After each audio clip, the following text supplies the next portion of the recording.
उर्दू ज़बान का आगाज़ और इर्तिक़ा।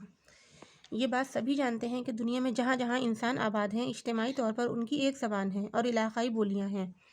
इसकी बड़ी वजह यह है कि दुनिया के हर समाज में किसी ज़बान का बुनियादी रोल उस समाज के लोगों में एक दूसरे तक अपनी बात पहुँचाना है। इंसान की इसी बुनियादी ज़रूरत के तहत दुनिया की तमाम ज़बानें वजूद में आई हैं। जिस तरह इंसानों के ख़ानदान होते हैं, इसी तरह ज़बानों का सबसे बड़ा ख़ानदान यूरोपीय ख़ानदान है।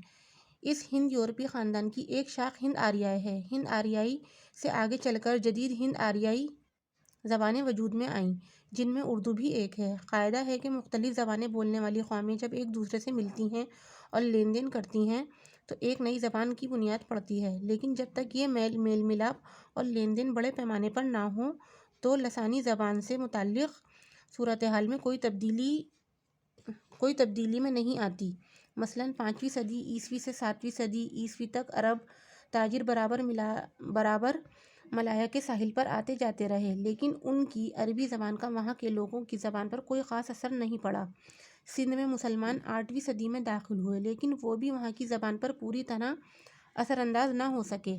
10वीं सदी ईस्वी के आखिर में जब मुसलमानों की बड़ी तादाद यहाँ पहुँची, दिल्ली और उसके करीब वजवार में उनका तसल्लुत हुआ तो लसानी तब्दीलियाँ बड़ी तेज़ी से रोनुमा होने लगीं। इससे ज़बान का वो रूप निखर के सामने आया जिसे आज उर्दू कहा जाता है।